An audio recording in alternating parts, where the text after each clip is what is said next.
wonderful grace of Jesus. Então a gente vai tentar fazer o seguinte: as cartas estão disponíveis para leitura. Os irmãos, se quiserem ler a carta completa, está lá à disposição. Aqueles que não têm Facebook ou não têm acesso aí informaticamente falando, podem falar comigo que eu posso passar a carta, tá bom? Então, de modo geral, eu vou fazer um resumo das cartas, né? E assim acho que fica um pouco mais fácil para a gente acompanhar e não perder nada, né? Então, a família Fidalgo, ela está lá na Palavra da Vida Nordeste. O Vinícius e a Rebeca. E que também conhece bem ela, né? Acho que alguns irmãos até aqui, eu acredito também, posso ter ouvido falar, ou até conheço. A carta deles, eles falam, né? Eles louvam a Deus pelo Day Camps. Eles agradecem pelo aniversário da Lara, né? O curso de exposição bíblica e um retiro vocacional, que foi feito um retiro para os jovens que desejam seguir o ministério, né? Ou fazer o seminário bíblico Palavra da Vida, que é IPV. Ok? Então, algumas fotinhas que eles mandaram para a gente, né? Aqui à frente. Esse aqui chama Pregue Palavra. É um ministério que eu conheço bem, que é da Igreja Batista lá de Atibaia, na qual eles treinam pastores que já estão no ministério, mas que às vezes carecem de um tempo de aprofundamento bíblico, não tiveram esse aprofundamento bíblico, então eles oferecem isso. Inclusive aqui do meio o pastor Abimael conheço, ele foi meu pastor de jovens. E esse aqui está a turma que acredito seja de pastores também. Esse é um retiro que eles fizeram, um retiro vocacional com aqueles que desejam fazer o ministério da Palavra da Vida. Os alunos, eles tiveram louvor, eles fizeram uma pequena entrevista, o culto aqui também que eles fizeram, e as palestras. E eles também tiveram um tempo de evangelismo na rua, né, onde eles abordaram os amigos do Sandro aqui e fizeram teatro na praça, ou abordaram de forma tete a tete, né, de contato mesmo. Então, esses aqui são os alunos. E os pedidos de oração que ele citou foi a saúde dos filhos, Lucas e Lara, o sustento financeiro, né? Então ele pede para que haja mais parceiros para que ele possa se manter melhor, e a sabedoria para aproveitar as oportunidades ministeriais, e orem pelos alunos e líderes para os Instituto Bíblico Palavra da Vida, para que Deus levante aí mais e mais obreiros. Ok? São esses os pedidos, é um resumo da carta. Alguém gostaria de fazer as orações aqui citadas?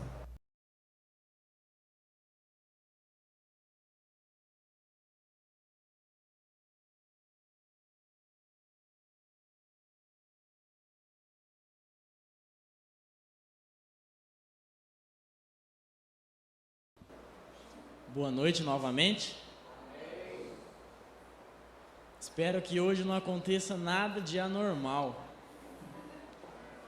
Os irmãos lembram, né? Acabou a energia, sem ar-condicionado, sem ventilador, eu que falo baixo sem microfone. Mas Deus foi gracioso. Sempre acontece algo de anormal, mas tomara a Deus que hoje não. Pedir que os irmãos abram suas Bíblias no livro de Hebreus. Todos estão me ouvindo aí no fundo? Hebreus capítulo 11. A gente vai ler do versículo 32 até o 40. Hebreus capítulo 11.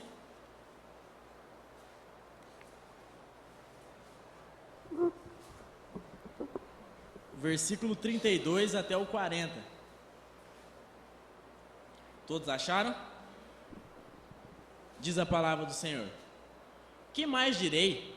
Não tenho tempo para falar de Gideão, Baraque, Sansão, Jefité, Davi, Samuel e os profetas, os quais pela fé conquistaram reinos e praticaram a justiça, alcançaram o cumprimento de promessas, fecharam a boca de leões, apagaram o poder do fogo e escaparam do fio da espada.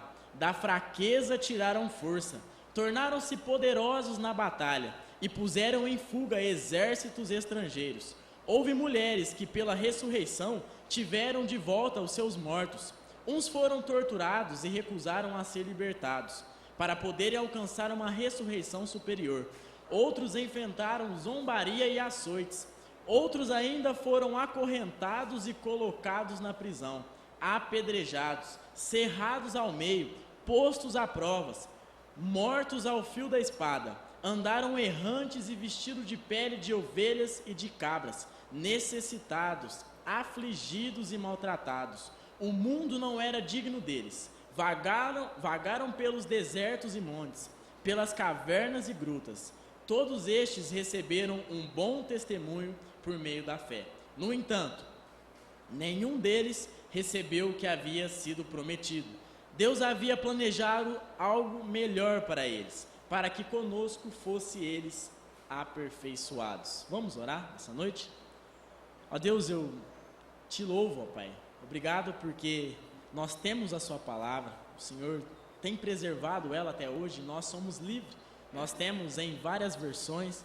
Nós temos o privilégio de abrir os portões e poder te cultuar livremente. Que o Senhor possa nos ajudar, Pai, a fazer conforme o Senhor deseja, a fazer conforme a sua vontade, não fazer de acordo com o que eu quero, não fazer da forma que eu quero, mas assim como agrada o Senhor, Pai. Fala conosco nessa noite, eu clamo por cada igreja que está nesse momento agora passando pela sua palavra. Deus, a começar pela minha vida, que o Senhor possa me ajudar.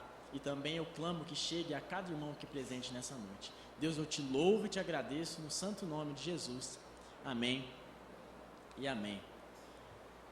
Não há nada melhor em ser lembrado dessa maneira, né?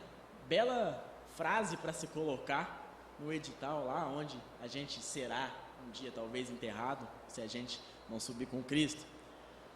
Ele foi um homem ou uma mulher usada por Deus.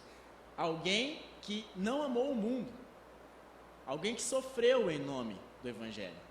Alguém que foi grandemente usado por Deus, que passou por diversas coisas, porém fez a vontade de Deus. Triste seria se nós morrêssemos e ninguém lamentar a nossa morte, não deixar saudade. Existe um rei na Bíblia que morreu e ninguém lamentou. Os irmãos lembram o nome dele? Jeorão. Lá em 2 Crônicas 21:20 diz assim: Jeorão tinha 32 anos quando começou a reinar, e reinou 8 anos em Israel. Morreu sem que ninguém o lamentasse, e foi sepultado na cidade de Davi, mas não nos túmulos dos reis. Imagina nós vivermos uma vida, 40 anos de idade, morrermos, e ninguém lamentar a nossa morte, ninguém chorar, não fazer falta para ninguém. Triste seria, né? Mas também nós não queremos ser lembrados pelos nossos feitos. Eu não quero ser lembrado pelo que eu faço. Eu quero ser lembrado pelo que Deus fez através da minha vida. Que não seja o Fernando, que seja Deus na vida do Fernando. Eu gosto das histórias de Deus chamando os profetas, chamando os seus, porque eu vejo a graça de Deus, eu vejo a soberania, eu vejo o amor, eu vejo a fidelidade de Deus. E eu também me vejo em cada personagem. Alguns exemplos aqui. Abraão, o que Deus disse para Abraão? Sai da tua terra, da tua parentela e vai para uma terra que eu te mostrarei. Abraão saiu sem rumo,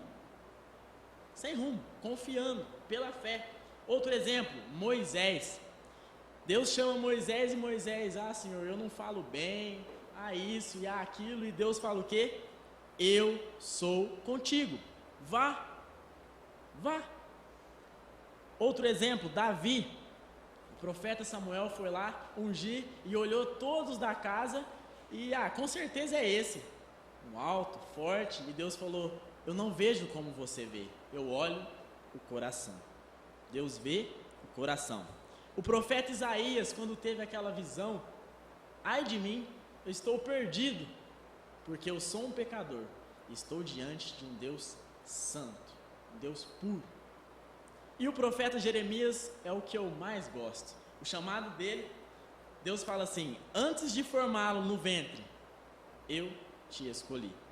Antes que você nascesse, eu o separei. Eu gosto de Deus chamando. Eu gosto. É muito bonito porque eu me identifico. Os medos, como foi com Josué, seja forte, corajoso, não tema, eu sou contigo. Eu gosto muito disso. Nessa noite, eu até falei com o Mário, né? Hoje vocês terão só o Antigo Testamento. A gente vai falar sobre Gideão, um homem que foi grandemente usado por Deus. Um homem que fez a vontade de Deus. Lógico, teve os seus tropeços. É um ser humano, pecou, sim, é um homem como nós. Porém, foi grandemente usado por Deus. Pedi que você abra a sua Bíblia em Juízes, capítulo 6. Volta lá para o Antigo Testamento. O Mário foi Josué 6. A gente vai Juízes 6.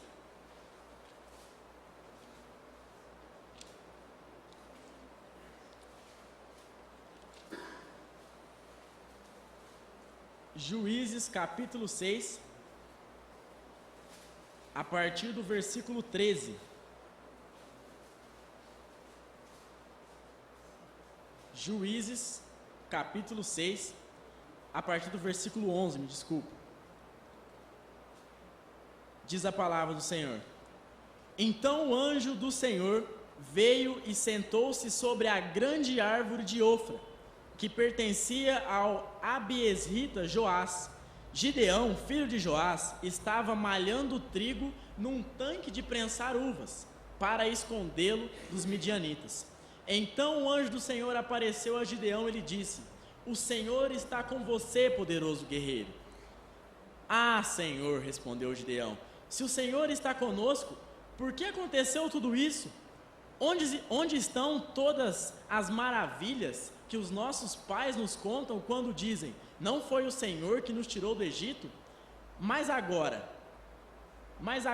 o Senhor nos abandonou e nos entregou nas mãos de Midian. Vamos falar um pouquinho sobre o livro de Juízes. Embora alguns conhecem, outros podem não entender. Eu particularmente estava até comentando com o Mário pela manhã, o Antigo Testamento era meio nebuloso para mim, porque ele não é escrito de uma forma sequencial, e só depois do Etelip que eu consegui entender, só depois do Etelip que eu consegui pôr em ordem as coisas, porque era um profeta aqui falando de coisas lá atrás, o daqui falando de coisas da frente, e eu me perdia todo, então eu consegui entender. Para você que não entende o livro de Juízes, vai aqui um resumo. Antes, vamos começar da história de Israel. Deus chamou Abraão, correto? Sai da sua terra, farei de você uma grande nação. Aí nasceu Isaac, filho legítimo de Abraão. O Senhor não considera Ismael. Depois veio Jacó, Israel, 12 tribos de Israel. Gideão, ele faz parte de uma das tribos, a menor, Manassés, me perdoe. E depois de José, no Egito, Moisés deixa um sucessor, Josué, e Josué não deixa um sucessor. Não deixa, esse é um grande erro que Josué teve, ele não deixou um sucessor. E a nação estava então perdida. Não tinha um homem, não era um rei, não era um governante, era simplesmente um homem que ligava eles até Deus. Deus falava com Abraão e Abraão falava com o povo. Deus falava com Moisés, Moisés falava com o povo. Deus falou com Josué e Josué falou com o povo. E agora? É onde vem os juízes. O livro de Juízes tem um resumo. Juízes 2,16 diz assim: então, ao longo da história, Deus levantou juízes para libertar o povo daqueles que os atacavam. Simples assim. Deus levantou juízes, não eram reis, para poder libertar o povo daqueles que o atacavam. O povo já estava na terra prometida. O livro conta a história de cerca de 300 anos em que o povo esteve naquela terra. Conta a história de alguns juízes, entre eles, 13 para ser mais exato: Otiniel, Eude, Sangar, Débora, Gideão, Abimeleque, Tolá, Jair, Jefité, Isbã Elon, Abdon e Sansão. São esses os juízes, né? Tem a história de Débora, que é até engraçado, Deus chama um e ele fala, não, então Débora vai. É um livro muito bom, muito rico. O Espírito capacitava aqueles homens. Esta era a maneira de Deus trabalhar no Antigo Testamento. Não era permanente a presença do Espírito como nós temos hoje. Era temporária, para um certo tempo, um certo serviço, e depois ele o abandonava, para não ficar confuso com Sansão, porque na Bíblia diz que o Espírito o deixou, e alguns pegam aquele texto para falar sobre perda da salvação. Então, tem que entender como era a ação do Espírito Santo no Antigo Testamento para analisar aquele texto corretamente. Contexto histórico, o que estava acontecendo com o povo? Aqui Gideão começa a falar, Senhor, se o Senhor tivesse conosco não estava acontecendo isso. Mas o que estava acontecendo com o povo? Versículo 1 de Juízes 6 diz assim, de novo, os israelitas fizeram o que o Senhor reprova, e durante 7 anos ele os entregou nas mãos dos midianitas. Resumindo, eles fizeram o que era errado, e eles estavam passando pela consequência dos erros, a consequência das atitudes. Porém, quais eram essas consequências? Vamos continuar lendo. Os midianitas dominaram Israel. Versículo 2. Por isso, os israelitas fizeram para si esconderijos nas montanhas, nas cavernas e nas fortalezas. Sempre que os israelitas faziam as suas plantações, os midianitas, os amalequitas e outros povos da região a leste deles as invadiam, acampavam na terra e destruíam as plantações ao longo de todo o caminho até Gaza, e não deixavam nada vivo em Israel, nem ovelhas, nem gado e nem jumentos. Terrível era a opressão. Um povo livre, já não estava mais sobre o jugo dos egípcios, na terra prometida. Por que sofrendo tudo isso? Por conta das atitudes erradas. Fizeram o que o Senhor reprova, e simplesmente o Senhor corrige aqueles que Ele ama. O Senhor corrige. Deus estava então corrigindo. Durou 7 anos. 7 anos é bastante tempo, irmãos. 7 anos de opressão do inimigo, assim, roubando a sua mistura, roubando a sua cesta básica, pegando o seu salário, matando todo o seu sustento. É muito tempo. É muito tempo. E a Bíblia vem contando mais aqui. Versículo 4. Acampavam na terra e destruiu as plantações. A gente já leu. Versículo 5. Eles subiam trazendo seus animais e suas tendas, e vinham como enxames de gafanhoto. Era impossível contar os homens e os seus camelos. Invadiam a terra para devastá-la. Por causa de Midian, Israel empobreceu tanto que os israelitas clamaram por socorro a Deus. Uma nação rica, agora pobre. Pobre. E o autor dá uma ênfase ao ponto que tiveram que buscar a Deus.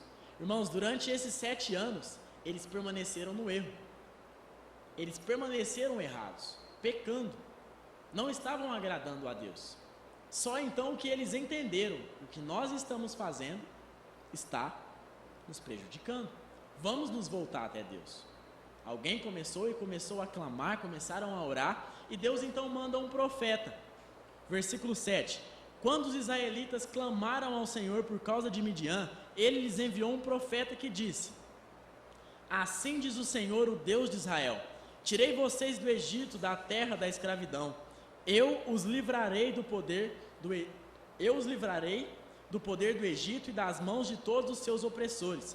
Expulsei-os e dei a vocês a terra deles. E também disse a vocês: eu sou o Senhor, o seu Deus. Não adorem os deuses dos amorreus, em cuja terra vocês vivem, mas vocês não me deram ouvidos. Aqui está o erro, a adoração a outros deuses. Não era. Eu tirei vocês e falei que não era para adorar outros deuses. E vocês simplesmente estão sofrendo a consequência do erro. Isto que estava acontecendo. Essa é a indagação de Gideão a Deus. Se o Senhor é conosco, Por que nós estamos sofrendo isso?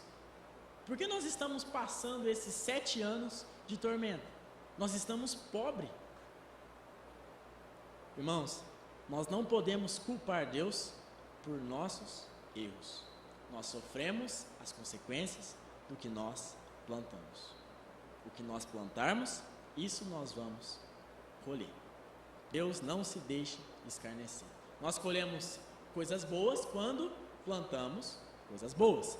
Nós colhemos coisas ruins quando plantamos coisas ruins. A colheita é sempre maior do que a semeadura. Você planta um carocinho lá de laranja, você tem um pé de laranja. Não é uma laranja, são várias laranjas. Por que é tão injusto assim? Eu plantei eu deveria ter uma laranja. Isso é um incentivo para nós fazermos as coisas certas. Porque se você faz a coisa certa, você planta a coisa certa, você vai ter coisas boas. E muitas coisas boas. Porém, se você planta uma errada, a consequência será também mais ampla. Eu gostaria de fazer uma pergunta, eu não sou bom em título, mensagens comigo, título eu não sou muito bom, mas o que impede de sermos usados por Deus? O que tem te impedido? O que tem me impedido de ser usado por Deus? A gente vai ver na história de Gideão algumas coisas que ele poderia ter como desculpa, porém não era. A primeira coisa, o nosso contexto. Nós acabamos de ver o contexto de Gideão. E Deus chama ele. Nós lemos: Deus é contigo, poderoso guerreiro. E ele: Senhor, se o Senhor fosse comigo, nós não estaríamos assim. Porém, o versículo continua, versículo 14. O Senhor se voltou para ele e disse: com a força que você tem, vá libertar Israel das mãos de Midian. Não sou eu quem está enviando? Senhor, respondeu Gideão, como posso libertar Israel? Meu clã é o menos importante de Manassés, e eu sou o menor da minha família. Versículo 16, eu estarei com você, respondeu o Senhor, e você derrotará todos os midianitas como se fossem um só homem. Será que o nosso contexto tem nos impedido a servir a Deus, a sermos usados por Deus, a deixar com que Deus nos use? Não foi por uma vez, mas nessa noite eu mencionei por 3 vezes que nós temos a liberdade de pregar o Evangelho, a liberdade de abrir as portas da igreja. Muitos países não têm. Nós temos a Bíblia numa versão, a Bíblia da mulher, a Bíblia do homem, da criança, a roxa, a branca, a colorida. Tem países que eles não têm as escrituras. Os que têm escondido, porque são perseguidos. Nós temos em todas as versões. Onde está o problema? Onde está o erro? Nós a lemos? Nós a amamos? O nosso contexto tem nos impedido? O contexto de Gideão era terrível. Terrível. Imagina você trabalhar o mês inteiro e ir lá sacar o seu salário no banco e vir um ladrão e te roubar.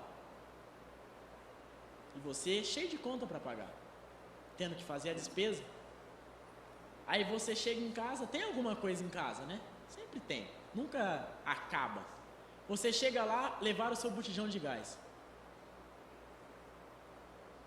Aí você fala, eu pego algum emprestado, faça alguma coisa. Você abre a despensa, não, você não tem despensa. A sua comida está tudo no chão. Alguém passou lá e badernou com a sua casa. Esse era o contexto deles. Se os irmãos repararam, ele estava fazendo trigo lá, amassando trigo, no tanque de amassar uvas. Por quê? Porque ele estava com medo, estava escondido.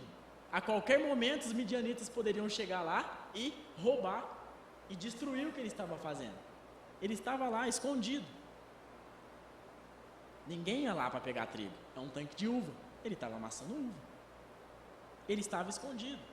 Não era fácil. Não foi fácil. Porém, o Senhor diz: o Senhor é contigo, poderoso guerreiro. algo que não pode passar desapercebido.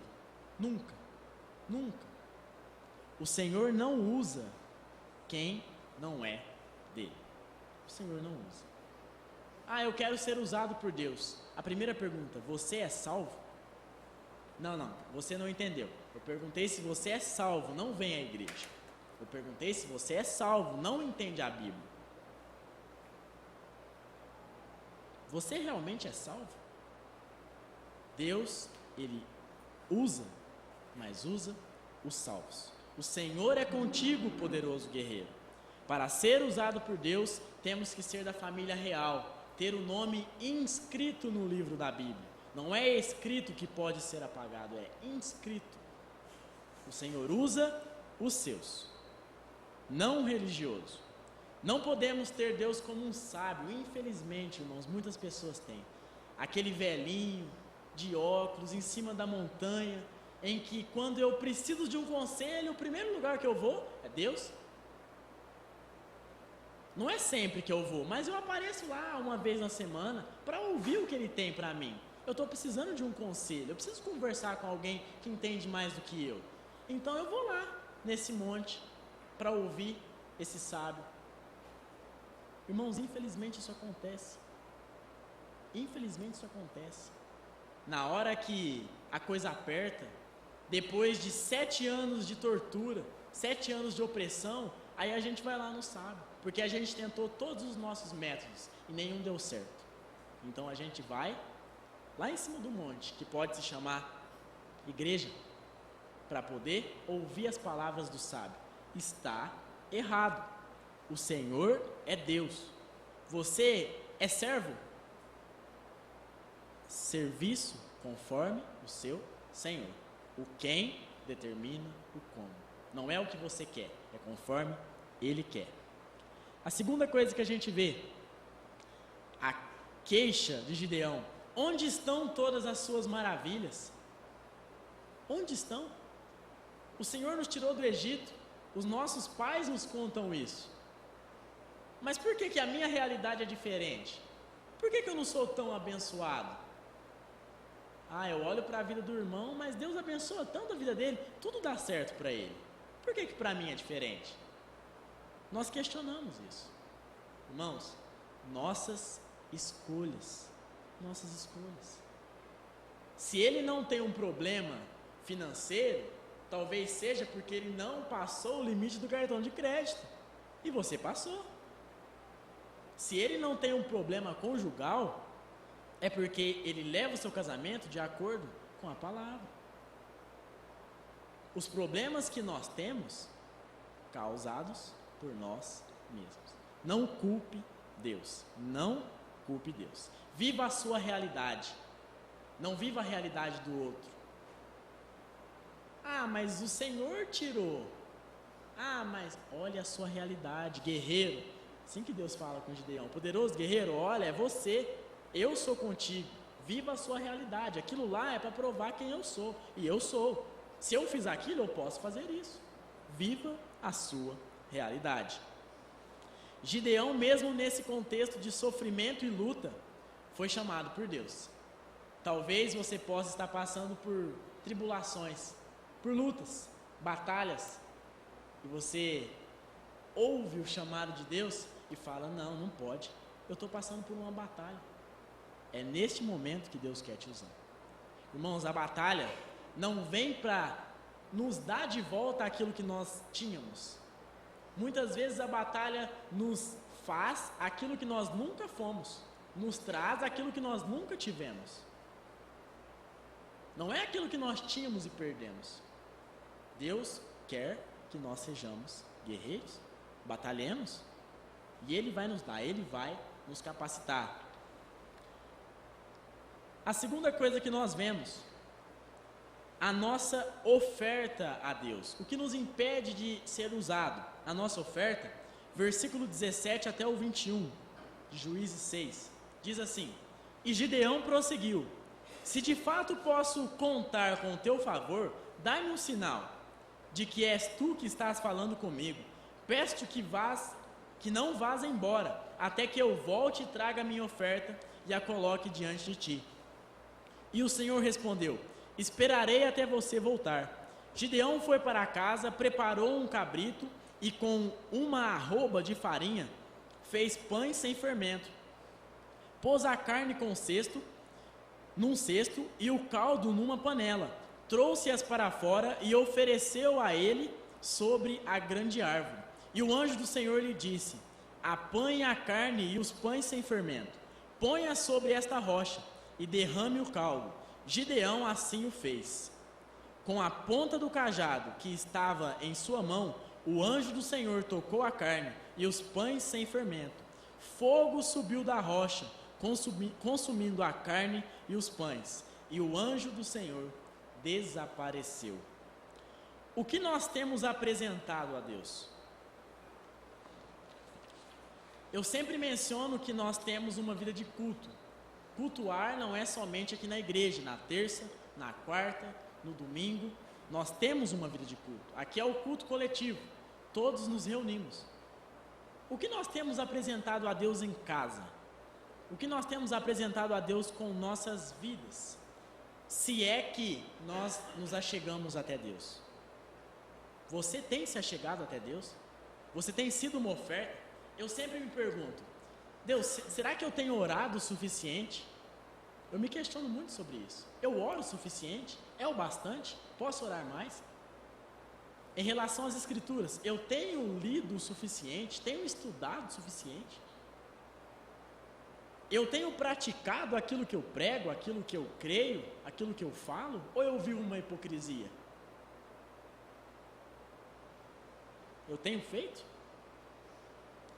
O que eu faço realmente convém fazer? Todas as coisas me são lícitas, mas nem todas convêm, nem todas edificam. O que eu tenho feito realmente tem edificado? Eu me pergunto, eu me preocupo com isso. O Mário mencionou pela manhã um dos objetivos, e eu já compartilhei com os irmãos, que a minha oração todos os dias: Pai, que eu possa glorificar o Teu nome com a minha vida. Não me deixe envergonhar o Teu nome. É horrível saber que o nome de Deus está em boca de descrentes, está sendo escarnecido, estão zombando do nome de Deus. É Deus, não é o Corinthians, não é o PT, não é nada de coisas secundárias, é Deus. A gente deve zelar pelo nome de Deus. É algo muito sério. É algo muito sério. Deus tem aceitado as nossas ofertas? Essa é uma segunda pergunta. Porque você pode apresentar diante de Deus: como eu me cobro? Eu oro o suficiente? Eu leio o suficiente? Eu posso chegar até Deus e Deus é o suficiente? Porém, há um problema. Deus advertiu isso muito tempo antes, lá em Êxodo 20, versículo 3: não terás outros deuses além de mim. O pecado da nação aqui qual foi? Adorar um Deus que não era o único verdadeiro Deus. Um Deus criado. Um Deus segundo a hipótese de alguns. No caso, Baal, foi o altar a Baal. As pessoas inventam deuses. Infelizmente isso acontece na igreja. O Deus que eu sirvo, eu não preciso ler a Bíblia todos os dias, eu não preciso orar todos os dias, eu não preciso nem ir na igreja. É o meu Deus. O meu Deus não manda pecador para o inferno. Não, meu Deus é um Deus de amor, é um Deus de graça, é um Deus que perdoa. Eu não preciso nem confessar o meu pecado, nem me arrepender, porque Ele me ama. É um Deus magnífico. Parabéns, este é o seu Deus, não é o Deus da Bíblia. Não é o Deus da Bíblia. Aí o que acontece? A pessoa cria um Deus de acordo com a sua cabeça.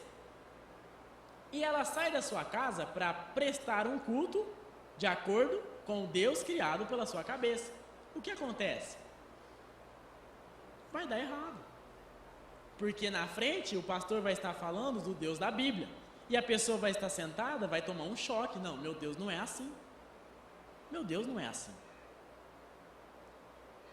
E o pior, em muitos casos, nasce uma nova igreja. A igreja que pode todas as coisas. E o nome de Deus é zombado. Por quê? Infelizmente, Deus não começou a boa obra, talvez, na vida daquela pessoa. Nem começou. E ela sai como filha de Deus. Nós temos o versículo lá de Filipenses: aquele que começou a boa obra vai completá-la. Mas Deus às vezes nem começou, e a pessoa abre uma igreja e nem é salva. Realmente, pode ser que ela nem seja salva. É onde o nome de Deus é difamado. Um exemplo que nós temos é quando o Senhor prova Moisés. Moisés está lá no monte conversando com Deus e o povo lá embaixo adorando o bezerro de ouro. E Deus fala o quê? Moisés, dá uma licencinha aí que eu vou exterminar todo mundo e vou fazer de você uma grande nação. Qual é a resposta de Moisés? Senhor, não faz isso. O que eles vão dizer do Senhor? Que o Senhor tirou eles do Egito para matar, porque não ia conseguir completar o que tinha prometido. Começou a obra, mas não terminou. Vão zombar do Senhor. Irmãos, é isso que acontece. As pessoas saem em nome de Deus, mas Deus nem começou a obra. Nem começou a obra. Como que ele vai terminar? É fato que o nome de Deus vai cair em descrédito. É fato, é certeza. Nós devemos apresentar o nosso melhor a Deus. O que Moisés fez? Senhor, não faça isso. Lembre de teu servo, Abraão, Isaac, Jacó. Perdoa esse povo. Mas quando Moisés desceu, ele não continuou nesse amor, nesse perdão. Ele pegou o bezerro, queimou, jogou na água e vocês vão beber dessa água. E o povo foi castigado. Devemos apresentar o nosso melhor a Deus. Terceiro, o nosso medo é uma das coisas que também nos impede de sermos usados por Deus. Versículo 25 até o 27 diz assim: naquela mesma noite o Senhor lhe disse: separe o segundo novilho do rebanho de seu pai, aquele de 7 anos de idade, despedace o altar de Baal que pertence a seu pai e corte o poste sagrado de Azerá que está ao lado do altar. Depois faça um altar para o Senhor, o seu Deus, no topo desta elevação. Ofereça o segundo novilho em holocausto com a madeira do poste sagrado, como que você irá cortar.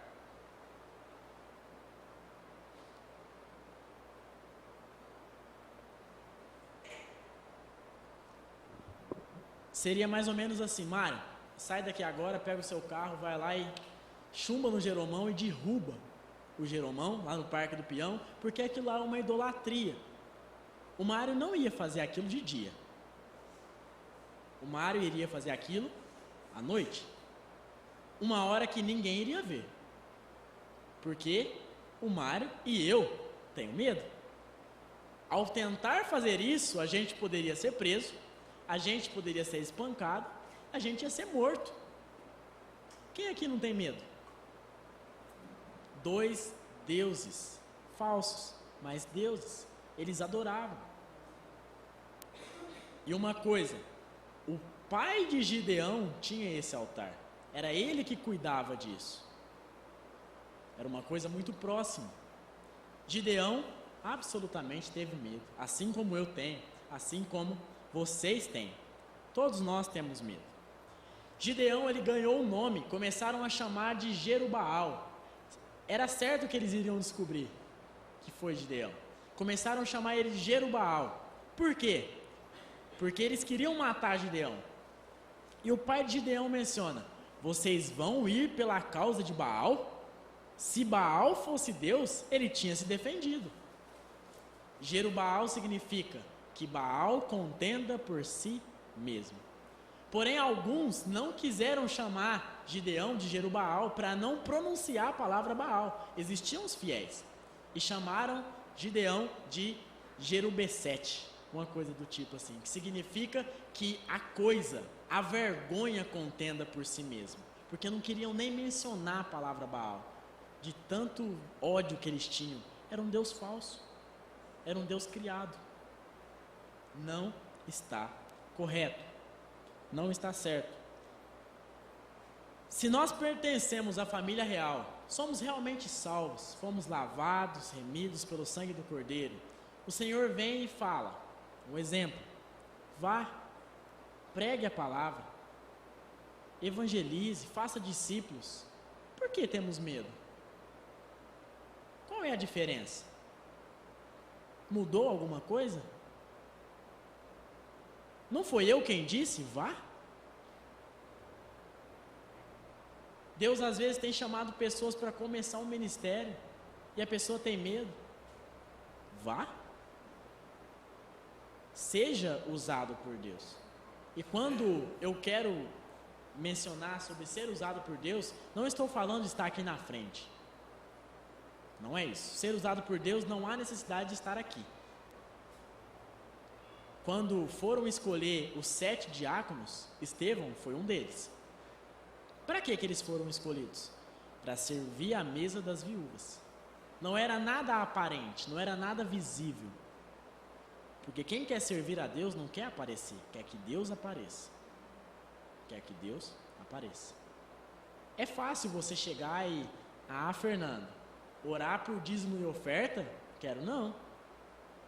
Não, quero fazer orar por missionário, não quero não. Eu queria algo mais visto. Imagina, Estevão. Não, eu quero pregar o evangelho, não quero servir à mesa das viúvas. Vocês estão errados. Eu não sou um homem íntegro, fiel, cheio do espírito, de sabedoria. Então, vamos usar essa sabedoria para outra coisa. Servir à mesa da viúva é uma visão totalmente incorreta, totalmente egoísta. Às vezes Deus está te chamando para começar um ministério de oração. Você, na sua casa, com a sua família, clamando pela igreja, clamando pelos seus irmãos. Faça, não fuja, não se esconda, não precisa aparecer.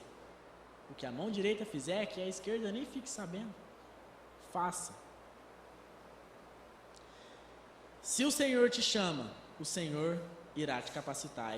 Os irmãos lembram que eu tinha vergonha de cumprimentar olhando na cara, falar em público, então eu estava chorando aqui se fosse antigamente, de medo, de tremor, não sei nem explicar, mas Deus vai capacitando. É Deus, irmãos, não somos nós. Outra coisa que nos impede, ou pode nos impedir, a nossa incerteza. Versículo 36 até o 40, de Juízes 6. Diz assim: E Gideão disse a Deus: Quero saber se vais libertar Israel por meu intermédio, como prometestes. Vê, colocarei uma porção de lã na eira. Se o orvalho molhar apenas a lã e todo o chão estiver seco, saberei que tu libertarás Israel por meu intermédio, como prometeste. E assim aconteceu. Gideão levantou-se bem cedo e no dia seguinte torceu a lã e encheu uma tigela de água de orvalho. Disse ainda Gideão a Deus: Não se acenda a tua ira contra mim. Deixa-me fazer só mais um pedido. Permita-me fazer mais um teste com a lã. Desta vez ficará a lã seca e o chão coberto de orvalho. E Deus assim fez naquela noite. Somente a lã estava seca e o chão estava todo coberto de orvalho. Muitas pessoas lembram da história de Gideão por causa da lã. É engraçado, né? A gente faz essas coisas mesmo. Eu confesso que nós pedimos, né, para que Deus nos mostre. E essa incerteza eu tenho, eu tive. Senhor, é eu mesmo? Aí Deus aponta o dedo, você olha para trás, não sou eu. Deus fala, é você mesmo, é você que eu quero usar. Então se é eu, já que sou eu quero que o Senhor prove que é eu. Aí é onde a gente faz o episódio da lã. E a gente não faz uma vez só. Eu vou dar um exemplo aqui de uma coisa bem simples que pode acontecer com qualquer um, que alguns já podem até ter feito. Você dá uma carona para alguém. E você, como um bom crente, um servo fiel, deve evangelizar aquela pessoa. Você não vai deixar que a pessoa entre no seu carro e saia do mesmo jeito. Introdução, pelo menos, do evangelho. Fale alguma coisa, combine uma conversa, mas faça algo. Não deixe alguém entrar e sair sem saber de nada. Aí a pessoa está no carro. Aí eu tenho que evangelizar, né? Ó, Senhor, se sou eu mesmo que vou evangelizar essa pessoa e essa pessoa vai ser salva, faça com que ela comece o diálogo. E ela fale do Senhor. Irmãos, às vezes a carona são 10 quarteirão, a pessoa não vai falar nada. E a gente espera que ela fale algo. Porém, Deus é gracioso. Acontece que fura o pneu. E a pessoa começa o diálogo. Aí você fala o quê? Ah, Deus, se realmente sou eu, que ela comece então a falar de Deus. Aí eu vou saber que eu sou o usado. Irmãos, esse sou eu. Se sou eu realmente, Senhor, me mostre, me prove. Olha, a lã molhada e o chão seco. E Deus não precisava conceder isso a Gideão. Porém, ele é gracioso e ele mostra, Gideão, calma, tá bom, você quer ver? Então tá, eu sou contigo. Aí Gideão acorda, vai lá, tomara que a lã esteja seca, né? Aí ele olha a lã molhada,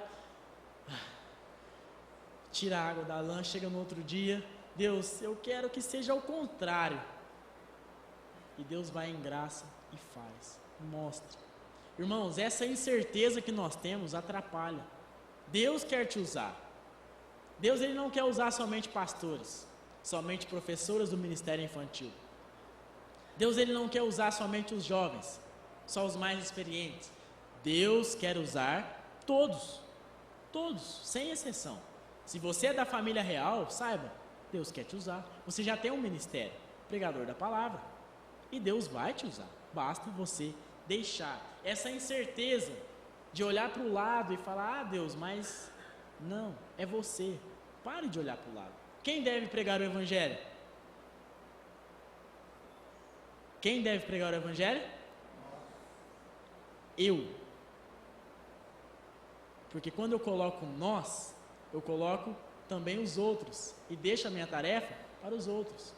Então comece por você mesmo. Todos devem pregar o evangelho? Pode. Mas eu devo começar pregando o evangelho. Eu.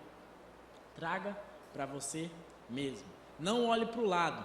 Deus quer te usar. Deus, ele realmente quer te usar. A gente vê agora no capítulo 7, a partir do versículo 1.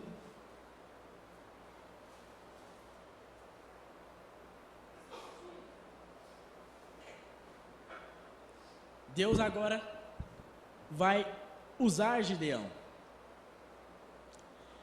Capítulo 7, versículo 1 diz assim: de madrugada, Jerubaal, isto é, Gideão, e todo o seu exército, acampou junto à fonte de Arode. O acampamento de Midian estava ao norte deles, no vale, perto do monte Moré. E o Senhor disse a Gideão: você tem gente demais para eu entregar Midian nas suas mãos, a fim de que Israel não se orgulhe contra mim, dizendo que a sua própria força o libertou. Anuncie, pois, ao povo que todo aquele que estiver tremendo de medo poderá ir embora do monte de Gileade. E então 22.000 homens partiram e ficaram apenas 10.000. Não era somente Gideão que estava tremendo de medo. Não era somente Gideão que estava tremendo de medo. De 32.000, ficou só 10. É muitos homens, tremendo de medo, homens de guerra. Não eram homens comuns, homens treinados, capacitados. Tremendo de medo. Continua.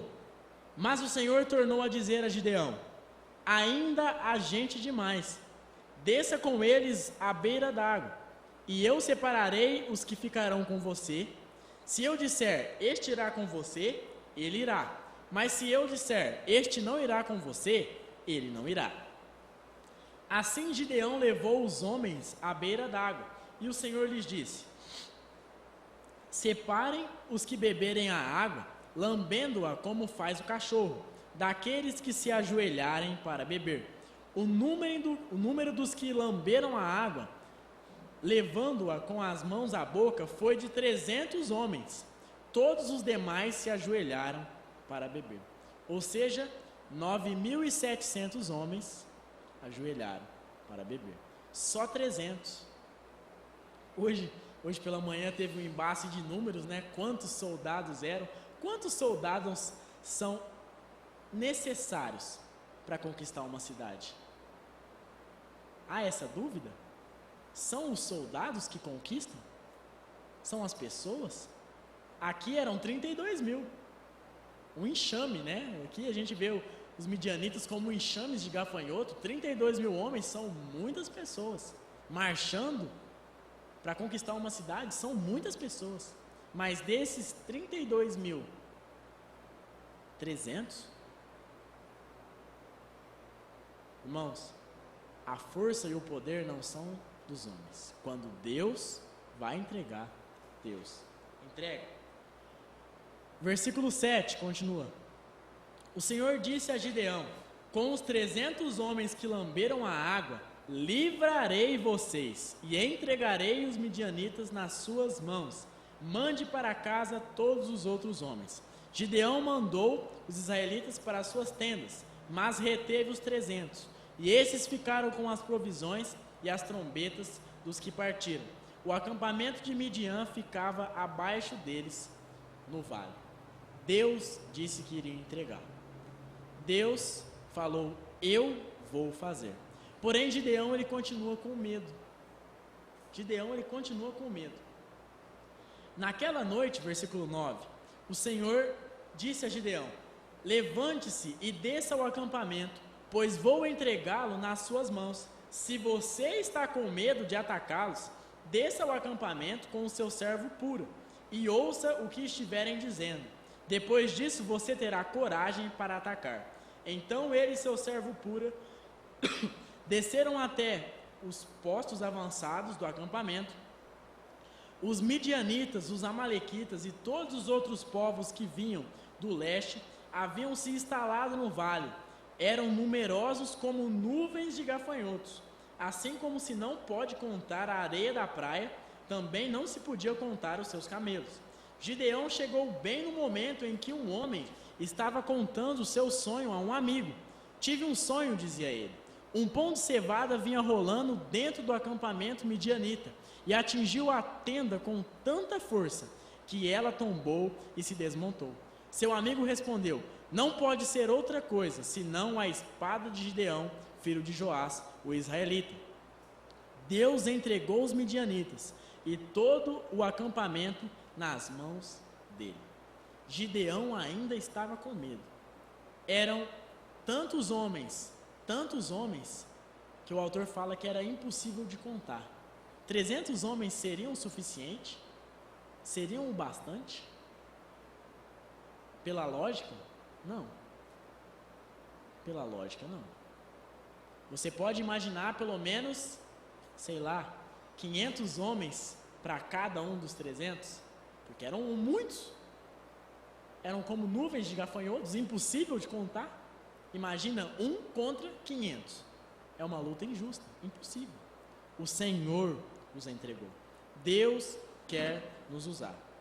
A gente vê que com esses 300 homens, Deus entregou os midianitas, nas mãos de Gideão.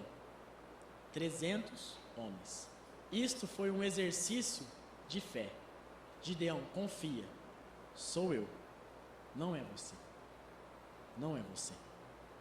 E hoje, o que nos impede será o nosso contexto? Será o que nós apresentamos a Deus? Você tem servido ao Deus da Bíblia? Os nossos medos? A incerteza de que realmente sou eu? Como nós devemos nos apresentar a Deus para sermos usados?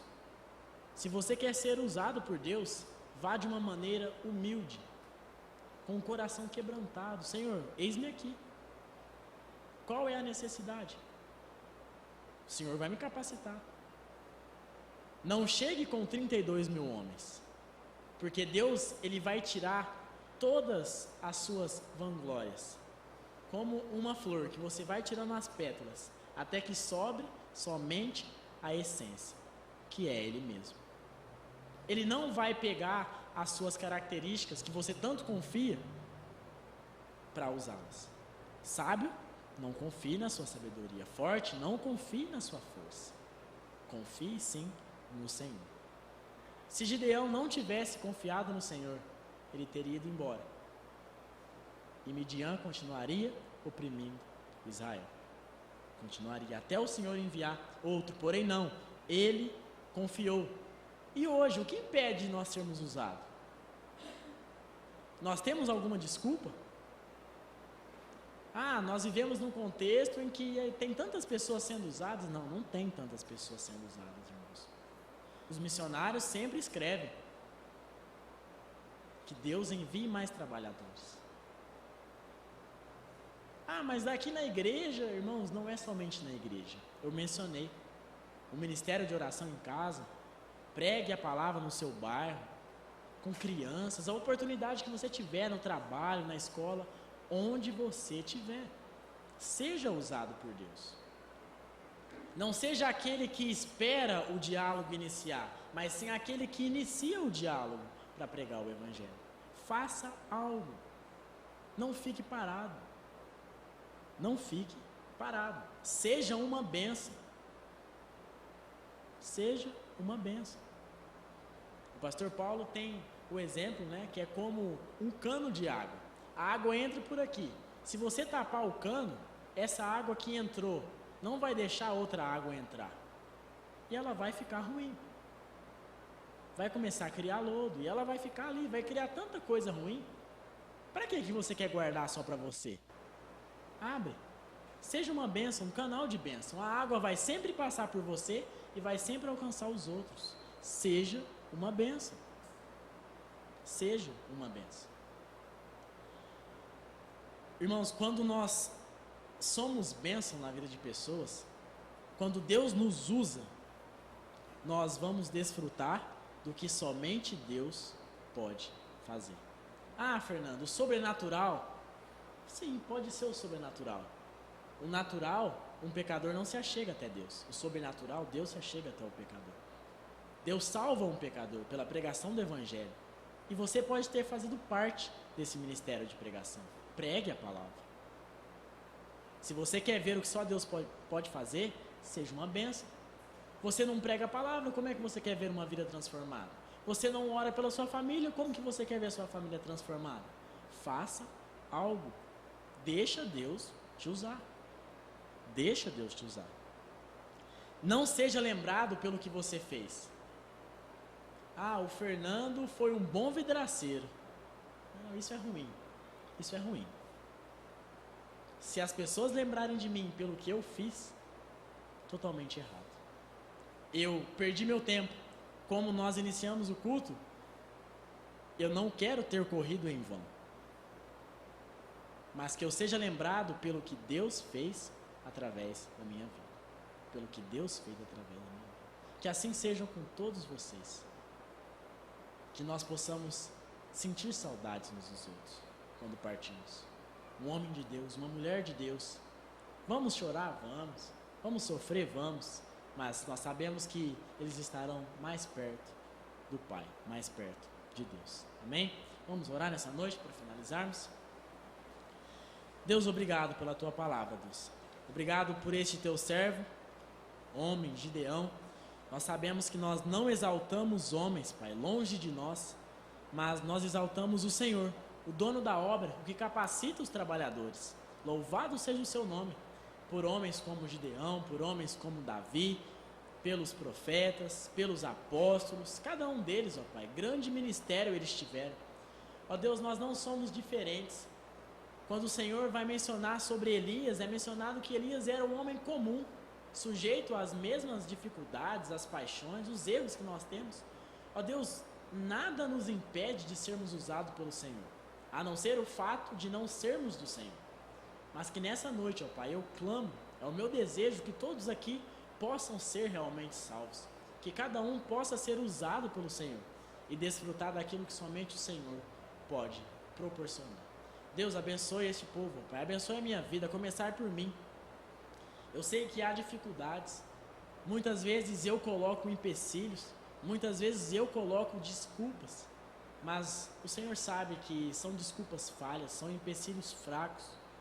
É o Senhor, é o dono de toda a prata, de todo o ouro, que criou todas as coisas, aquele que fez do nada. O grande El Shaddai, o Senhor Todo-Poderoso, aquele que sustenta, aquele que nos formou, aquele que nos gerou. Pai, nos ajude, que nós sejamos homens e mulheres usados pelo Senhor. Ó Deus, que nós possamos fazer o que te agrada para a sua honra e sua glória. Que cada um aqui, ao sair daqui, não somente hoje, não somente amanhã, não somente durante a semana, mas que pela vida inteira seja luz, faça diferença nesse mundo de trevas, um mundo de escuridão, que nós possamos honrar o teu nome e não deixá-lo em zombaria por nossas atitudes. Eu te agradeço, ó Pai, e te louvo, no santo e precioso nome de Jesus Cristo. Amém e amém.